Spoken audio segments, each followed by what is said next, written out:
Good morning, Zach, and good morning, everybody else. We are First Seed Fantasy or First Seed Sports, one of the two, and we're here Wednesday morning, just gonna do a fun little mock. How you feeling, Zach? How are you this morning? I'm doing all right. I can't complain. I'm looking forward to mocking. We're getting slowly closer and closer to actual draft season.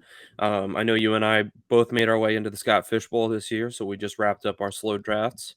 Oh yeah, I'm excited about my team. I think I have a great squad, and I was actually just looking forward to another league. I don't know if you're familiar with on Reddit the Narfffl and nar NARFFL. full. I was just kind of checking out my status for that this upcoming year and seeing where I stand. So I'm definitely getting excited for fantasy season. It's right around the corner, and I think I still need some practice with drafting. So that's why we're here, right? Oh, that's exactly why we're here. And whether we're drafting or we're looking at some random QB3 stats, we're preparing in some sort of way. So Absolutely. let's see. We're looking at this draft board here, and I'm drafting from the 1 spot, and Zach has claimed the lucky old 7 spot. You And know it. I've got a tough decision here up at 1.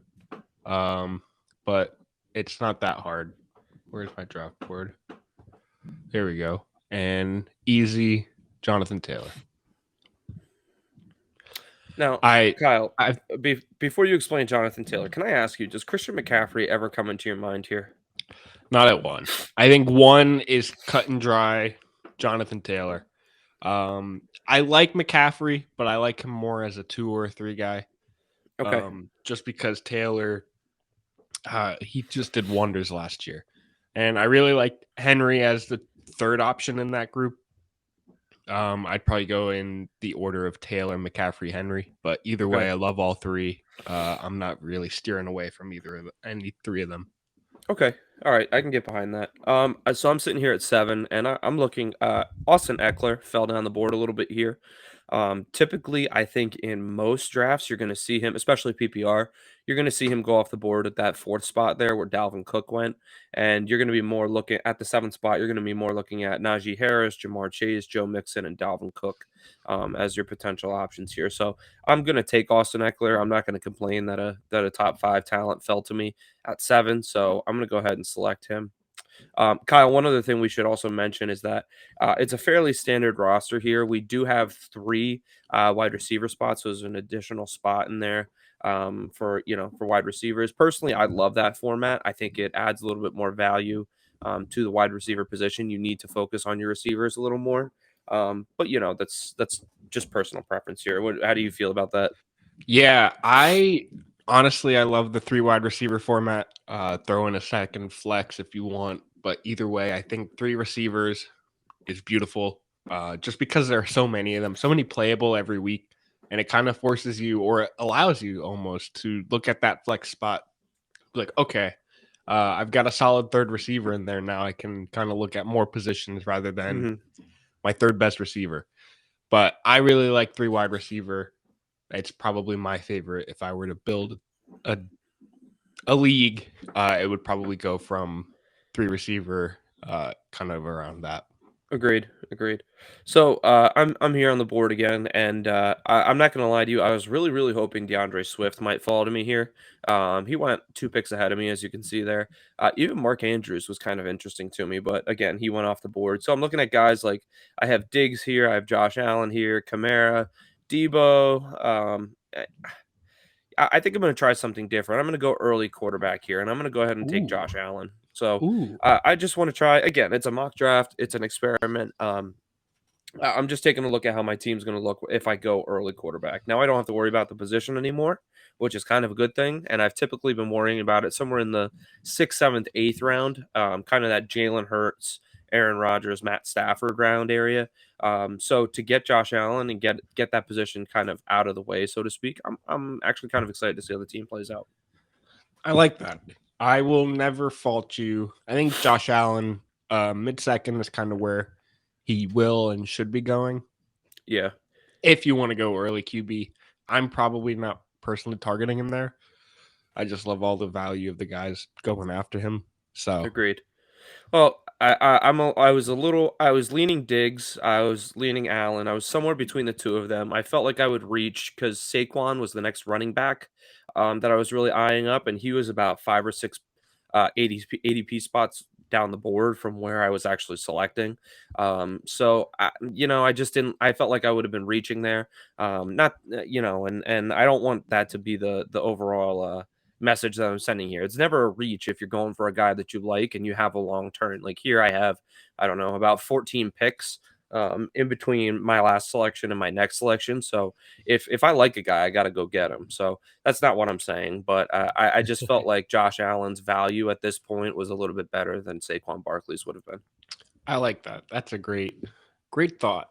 Um, I went with Aaron Jones. I think he's going to be a player who top 10 running back. Wow, without Devontae Adams, I think he is infinitely more involved in the passing offense.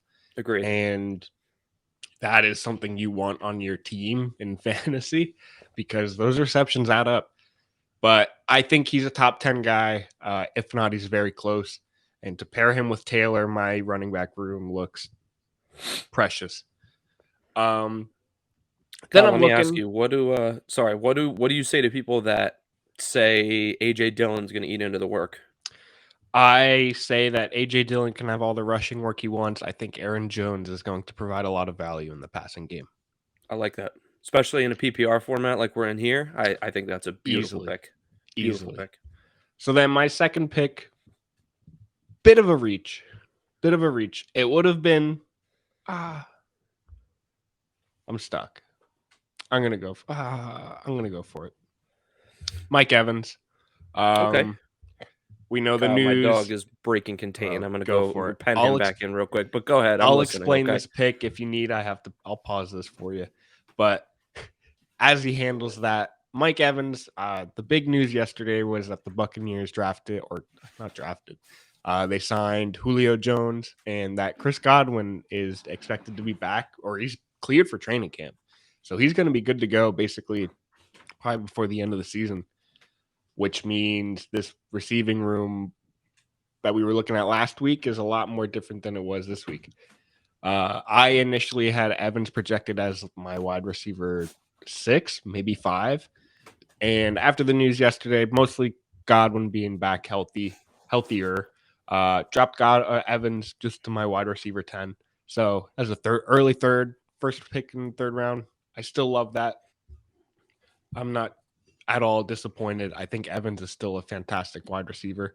I just think that huge target share he was looking at 2 weeks ago is a lot different now. I was also eyeing up T. Higgins.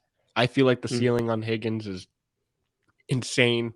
I mean, I know Chase is there, but I feel like Burrow is going to explode this year. And with that, it's obviously going to bring in Higgins and Chase, and I love them both. It's almost sort of like you said, an Evans and Godwin situation from last year, where you have two guys that are gonna on a week to week basis going to be extremely valuable for fantasy. Absolutely. All right. Let's see. So I'm on the board here. There's two.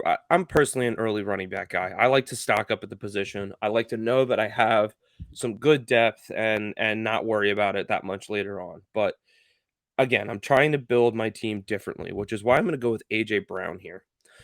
AJ Brown is moving into a new offense, an offense that's supposed to kind of go nuclear this upcoming season with Jalen Hurts. He's supposed to kind of take that third year step, if there is such a thing. I'm even going to call it his sophomore step because his first year, he was playing second fiddle to Carson Wentz a little bit, and it was just a little bit of a weird season for him. So, but I'm in on AJ Brown. I really think he's going to have a nice season, and I think that he has a potential to finish ahead of some of the receivers drafted ahead of him. Now I'm looking at it, and that's kind of a big statement there. But I could see a world where he finishes above Keenan Allen or above a Tyreek Hill who's going to a new offense, or maybe even above a guy who,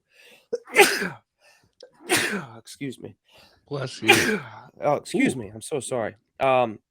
or even a guy above a guy like maybe CD Lamb, who we're not sure what his new offense is going to look like. You know, he always benefited from being across from Amari Cooper, who drew the wide receiver one attention. But who's to say that it doesn't look completely different this year? So I think that there's a very very good chance they brought AJ Brown in to be the show in Philadelphia, alongside Devontae Smith. So I love him.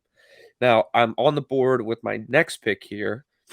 And it is definitely receiver heavy right now.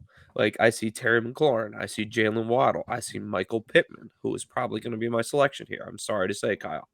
All right, I'm going with Michael Pittman. Pittman is another guy that is going to benefit from some changes on his team. He's not moving to a new team, but he's got a former MVP, a former Super Bowl, not winning, but Super Bowl appearing quarterback on his team, and a guy that just really year in and year out throws the ball well. He always kind of makes his receivers succeed. So I love Michael Pittman. I think he's taking a huge step up in quarterback play, which I think is going to result in a huge step up in his fantasy output this year. So I love Pittman, especially as my wide receiver too here. Yeah, I think we all love Pittman, so I can't fault you for taking him. I was also debating with myself if he made it to me, if I should take him or not. But I think I've taken him in all of our mocks, so I was telling he myself I shouldn't take him. he just feels like too good of a value in the fourth round. Like I think he's Absolutely, potentially like a second round value. Like I think that's the return you're going to get. I love him this year. absolutely. And I'm looking at a guy, second year receiver, Jalen Waddle.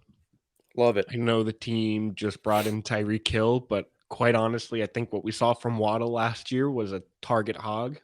And I honestly feel like not many of those disappear.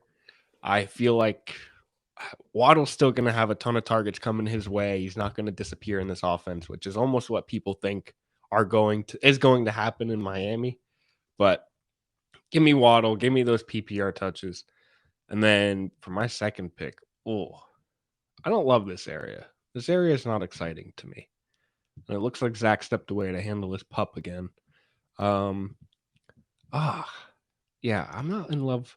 I'm gonna take a little bit of an upside pick here. And no, I'm gonna take him. Cortland Sutton, the receiver that I think is going to be the wide receiver one in this Broncos offense. I mean, I think they're both going to be great players. I think we're drafting them both at their kind of mid level, which is where they should be going. But I feel like Sutton is the receiver one in this offense. So with that, give him to me. Now, personally, this is just my own opinion here. I am hands off of the Broncos receiving room this year. I think that it is too even across the board, from Judy to Sutton, even to Tim Patrick. I don't know who the wide receiver one is going to be there. And I think it's just a little too early for me to be comfortable taking a dart throw on one of them. Now, for you, it kind of works out because that's going to be your wide receiver three. And you know, if he succeeds, great. If not, your team's not ruined. It's not like you're drafting him as your first receiver who you need to be a stud. So I actually I do like the pick. I'm just personally hands off of the Broncos receiver room here. So I'm looking at the board, and I still need my running back too, which I'm a little conscientious of here. But don't think that I like the running backs that are in this general area. I'm seeing Elijah Mitchell. I love um, I love the 49ers running back room, especially with the Trey Lance offense. You know, as they decided that they're going to go with him this year. However, I don't think I want to put all my faith in him being the guy again this year because we've seen that the 49ers are very volatile when it comes to selecting their running backs and going forth with that. So I think I'm actually going to turn to receiver, and I see a couple guys that I like here. I see Marquise Brown, I see Chris Godwin, and I see Allen Robinson, and even Brandon Cooks. But for me, I'm actually going to capitalize on the good news that we got this week, and I'm going to go with Chris Godwin. Godwin through the early parts of last year was just an absolute stud for the Buccaneers. He was, let me even read you some of his games from last year. He was putting up fantasy games where we saw him scoring 22, 16, 19, 25, 28, 19, 30, 20. So like he has the potential to be a wide receiver one in PPR format. So in order to get him as my wide receiver three, I think that that's fantastic value. And you know what? I might even snag a guy later on that can serve as my backup wide receiver three, if you will, who I can plug in there until Godwin's a full go. So the other person I was looking at was actually Dalton Schultz, who was the tight end for the Dallas Cowboys. And I was looking at him with my last pick, but he actually came around and he is sitting there for me again. And that's who I'm going to go with here. I love Schultz this year. I think he's going to be one of the main benefactors of the Cowboys losing. I see we have a couple people watching us. I think he's going to be one of the main benefactors of the Cowboys losing Amari Cooper and all those vacated targets. We saw last year that he was very, very good in this offense, and I think he's only going to take a step up. So I love Dalton Schultz. Now, that left me still without a running back, too, but I have a couple late round targets that I'm very, very confident in. So I'm going to wait for them to come back to me. Yeah, I'm looking at a few of these late round running backs that you might have on your list currently. Oh, that's right. I have two picks. I constantly forget about the turn. This turn concerns me. I don't know if I being, love the turn. it's got its ups and its downs, I guess. Oh, definitely. Being able to go back to back with two guys that I want. Let's see. I'm going to go with the guy that I love. Let's see. What is it? The sixth round? Yeah, give me some Darnell Nice. Mooney as my wide receiver four. Yes, please. I think he's in for about the same year he had last year, which was a steady wide receiver that you want on your offense with plenty of upside. Yep. Give me Mooney. I don't think Fields. I'll pull that up soon, Nick. I don't think Fields really hinders Mooney. I think he's gonna play just the same. He's the only receiver in town, and because of that, I love him. And especially this late in the sixth round, going behind guys like, let's see, who else is here? DeAndre Hopkins, who you won't have for the first 6 weeks. Juju Smith Hmm. Schuster, who you don't even know how he's going to have a role in the offense. Drake London's tempting. Bateman is also tempting. But I like Mooney. I feel like he's already shown what he has and what he can Hmm. do. And then for my second pick, I'm taking good old Kareem Hunt. I think Cleveland's going to have to rely on this backfield a lot more than they have, and they've relied on them a lot. But I feel like we're not having Watson for a good chunk of the year, if at all. And because of that, it's going to be Kareem Hunt and Nick Chubb balling out all year. Now, hold on, let me get this overlay fixed.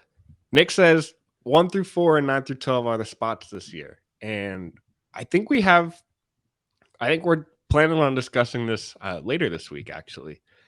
Favorite spots to pick. But I really like the back half, that 9 through 12 this year. It's fantastic. 1 through 4 is good too.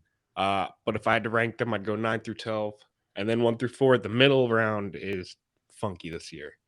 I Uh, think I think the downfall of the middle round is always that you have to like you're waiting to see who's going to get to you, and not that that's not the case every year, but it almost feels like this year more than any, you're like you have to wait and see who's going to be there when it's your turn to pick.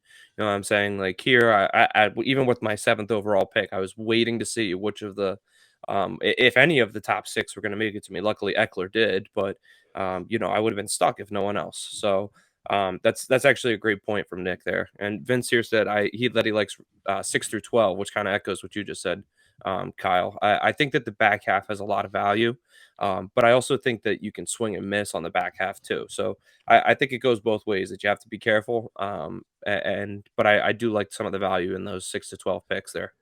make your pick, and then I'll discuss Okay. something else about these picks. All right. So immediately I'm looking at receiver just because I think I'm gonna reach if I go for running back at this point. Bateman, Devontae Smith, Traylon Burks, Elijah Moore, and Hunter Renfro are some of the names that are here. I think I'm gonna go with Rashad Bateman, a guy that potentially could see a huge uptick in target share this year after the departure of Marquise Brown. He's also, I think, a little more fitting of the offense that he's going to be playing in than Marquise Hollywood Brown was. Hollywood's just kind of a deep threat receiver, which doesn't always work that with a team that's a run heavy team. You sometimes you need that guy that's a big body possession receiver, kind of a la, like a Julio Jones type, which I think is what Bateman is more closely related to. So I think that Bateman's going to see definitely a step up this year in the offense. And you know what? Right now he's my receiver 4, so he's my flex. But I also might pick up a couple guys along the way that I would prefer to play in my flex spot instead of Bateman. So I'm looking at that. But my next pick here, I'm on the board, and I'm actually looking running back, and I'm going to reach on a guy um, that might benefit a little bit from some news that came out yesterday, and that's going to be Rashad Penny, running back for the Seattle Seahawks.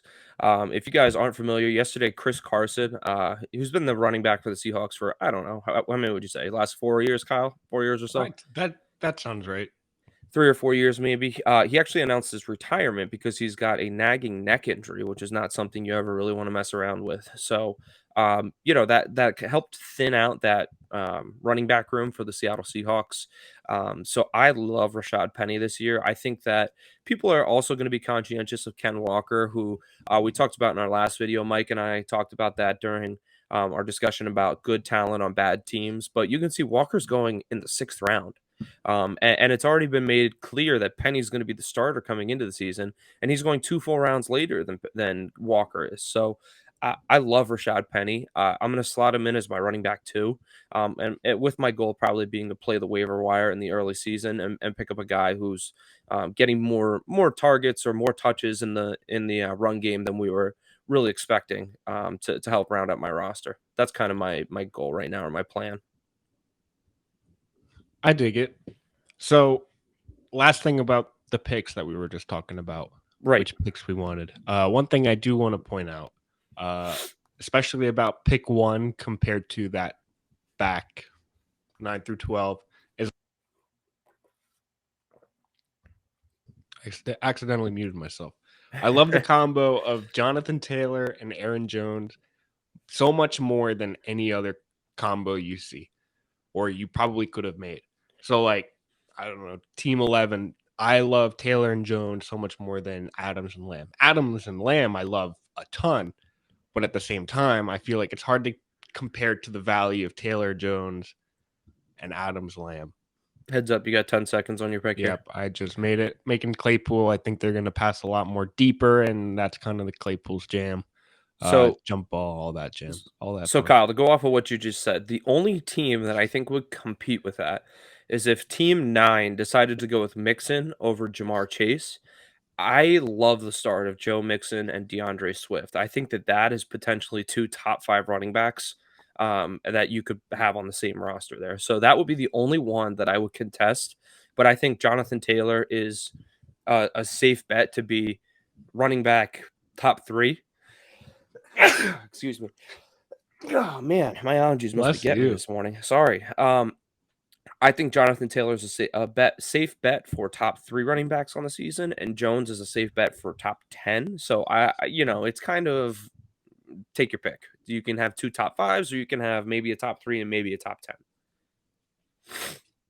Yeah, it's tricky, and everybody values everybody differently. Like, you probably look at Justin Jefferson and probably pairing him with, I don't know, Barkley. Thank you for blessing me, Vince. I appreciate that. But to pair him with Barkley, like, if you're looking at that, you personally would probably like that more than anything else. But it's tricky. It's so much. That's the best part about fantasy is everybody values every single player completely differently. So I could look at one team and think it's absolute garbage, and you could look at it and be like, yeah, I think it's full of upside and full of value. Yeah, and you know what? Just to kind of go off of what you just said there, Kyle. That's why. Thanks again, Nick, for blessing me. I appreciate that. And once again, that's kind of why we have to take a look and see how many mocks we can do throughout the season. Because even if it's just an AI drafting against you or computer drafting against you, they're going to take different teams, and it's going to leave you in different spots. And putting together teams that you consistently like is going to be the key to having success during the fantasy season, and not tilting when you get to I don't know, the second round or the second pick for team 3 there, and seeing that, okay, Debo, Saquon, and Aaron Jones are on the board. I thought Alvin Kamara was going to be here, but I have to pick from these guys instead. So the more mocks you can do, the better. Is long story short here. Now, for my pick, I'm looking at running back again, and a guy that was there last time that I kind of gave a thought to came back to me, and that's Chase Edmonds, who appears like he's going to be the starter for the Miami Dolphins. Now, they just announced Raheem Mostert was also healthy this week and was going to participate in camp. So, I'm okay with that. I mean, I still think that Edmonds has higher receiving upside, and I think he's going to be a little more creatively used in the offense than Raheem Mostert, who you're probably just going to see on sweeps or stretches to the edge or outside zones. But I think that a guy like Chase Edmonds can get involved in a lot of different ways. So I like Edmonds here. And then on the way back, I am seeing not a lot of names that I like, to be completely honest with you. So I am kind of not sure. So, Kyle, give me a second here while I evaluate Oh some of these yeah. guys on the You board. do this. I'll talk about my Trey Lance pick that I didn't get to chat about. Okay. Took my man Trey Lance. If this were 2 days ago, I would have been probably fully not on board of drafting Lance. But yesterday, Coach Shanahan said that this is Lance's team and that they would have traded Jimmy Garoppolo if he had passed a physical or if he didn't have that surgery. So that alone really gave me confidence in Lance kind of having this role, where before I wasn't 100% on board. But Lance, I honestly think, has the highest upside of any quarterback you'll draft this late. And that's kind of what you want out of a quarterback in this later round. I could have easily drafted Jalen Hurts and get the exact same thing I'm looking for. But I think Lance in this offense has so much more potential. So because of that, give me Lance in the 9th. Love it. But he's my QB1, and I don't fully love that. But aside from that, talk about Kirk. That's all right. I think that you're going to have substantially higher upside with Lance in this range than you do with almost any other quarterback. Like I see Aaron Rodgers, I see Matt Stafford, I see Derek Carr, but I think that Lance, if you pair, there's the highest potential outcome for him is going to be Lamar Jackson 2019, where he just goes nuclear and he has an incredible rushing season. He throws the ball, high touchdowns, low interceptions. So I think that in the 9th round, you're paying up for that, and then you could get someone a little bit later, maybe like a Trevor Lawrence or a Matt Ryan, someone to kind of just give you a safe floor if the Trey Lance experience doesn't work out. I think that's a great idea there. But I took Christian Kirk. I'm going to keep it short about him. He kind of reset the receiver free agency market with his massive contract that he got from the Jaguars. Clearly, they believe in him. I've seen good stuff from Trevor Lawrence saying that he likes the how intelligent of a receiver that Christian Kirk is. So I think that maybe we might see that they're kind of on the same level. It seemed like Chenault and Marvin Jones and even who else was there? Laquan Treadwell, I think last year could never really get on the same page with Trevor Lawrence. So I'm hoping that maybe an offseason with Christian Kirk, where now Lawrence has the playbook under his belt, will benefit. So I like Kirk here. Again, he's my wide receiver 5. If he pans out, great. If not, it's not the end of the world. Love it. I took James Robinson with this first pick here. I feel like, he's back healthy, surprisingly. And I'm honestly surprised about that, too. I think he'll still miss a few games. Either way, I see him more as kind of like, sort of like a high-end handcuff. He'll definitely have a role he'll have a role in this offense alongside ETN, but I don't think he won't be invisible in this offense. And it's Doug Peterson. He loves to use 20 running backs in a given season. Right. So I think worst case scenario, Robinson doesn't play the first few weeks and then becomes a high value handcuff, which is kind of all you're drafting this late, Mhm. except for Rashad Edmonds, White. realistically. Oh, and Well, Rashad yeah. White. Yeah, good call. Well, yeah. Rashad White, I think, is going to have uh, the James White role of this offense for Yes, effectively, Tom yes. Brady. So with that, I'm happily jumping on board. Rookie, he's got a lot of upside. This late in the draft, and that's kind of my RB5. I You're shooting for upside, and I this is what I love. Love to see that. So I am on the board here. We're coming down to our last two picks. Again, we had a shorter bench just for time's sake here. And the guy that you actually just removed from your queue is Do the it. guy that I'm looking at. I don't know if you were trying to hide him or what on me there, but No, no, I'm I'm just trying just to make the board look pretty. that's all right. So I'm kind of looking at at this point, I don't love any of the receivers here. There's old reliable Tyler Boyd here, Marquez Valdez Scantling, Jarvis Landry, Rondale Moore. None of them really like super interest me. So I think I'm actually going to take a backup tight end. Again, there's only one spot for your tight end. So sometimes it's not the best idea to take a second tight end. Sometimes you just want to play the waiver wire, especially going into your draft. But I don't know. Some leagues value tight ends a little weirder. I know that for the last couple years, like we've seen that with quarterbacks in our home league. For whatever reason, everyone feels like they have to take a backup, and then you're looking at the Davis Mills as your potential backup. But in not to get too far off point in this situation, I think I'm actually going to take Irv Smith here. Irv is going into his, I believe, third year or fourth year with the Vikings. Um, and he's poised to have a pretty increased role in this offense, a substantially increased role. I was also looking at the guy who went right after Cole Kmet. I kind of value them right about the same in this round, in this range. So I just kind of went with the guy that I think has higher upside, which is Irv Smith. And then for my very last pick here, I'm going to take some guy that you and I have, or, a guy that you and I have talked about kind of at length, Kyle. And that's going to be Tyler Algier.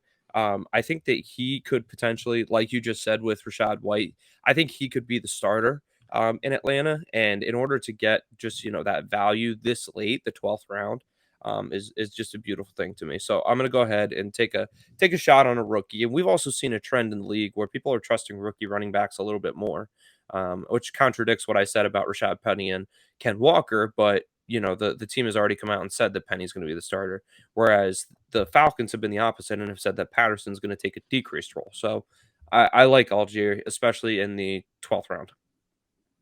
Oh man, I love Algier. I think every time you do a mock and you take him, you send him to me, and I just say if I see him, it's a good mock. It's just such good value that late. I mean, it's that cut and dry. So I'm here, last pick of the entire draft. I don't have a tight end, so obviously I'm going to take one. And this is kind of what we've been talking about: is late round tight ends, just in how much there are and how much value they provide. And worst case scenario, you have what you had, like what I had last year, where you just kind of pick up Dan Arnold in week 4, and you just kind of play the waiver wire of tight ends. Right. And just because you can afford to. And so with that, I'm going to take a guy probably with higher upside than the rest of these guys. Gerald Everett. Nice. We've talked about him quite a bit. Chargers tight end in an offense that's going to be probably the most pass heavy. And I love it. I love Everett. Give him to me every day. Now, Kyle, you just implied that you're a proponent of late round tight end, correct?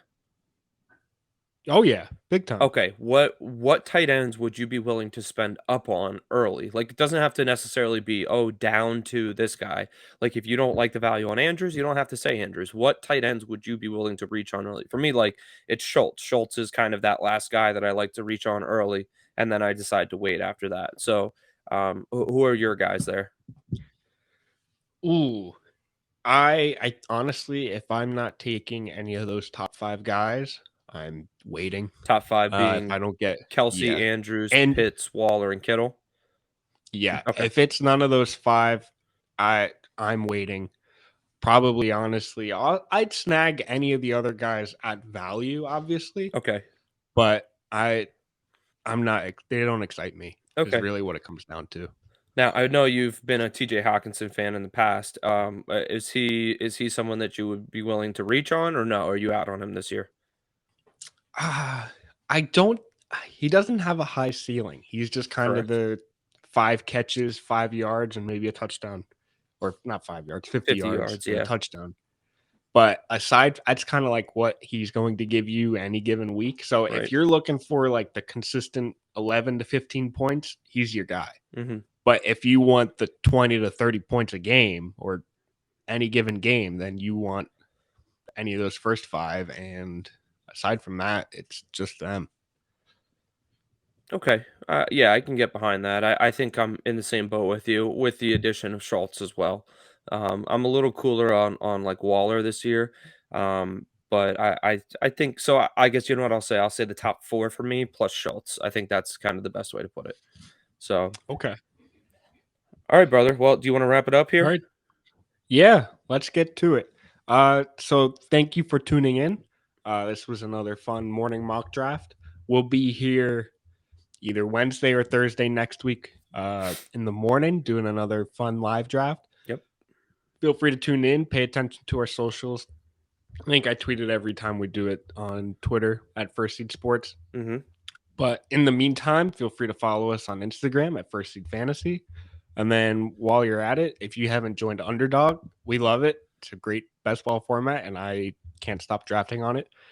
Use code First Seed for a free deposit match up to $100. So you put in 100, you get a free 100. You have 200, and you only put in 100.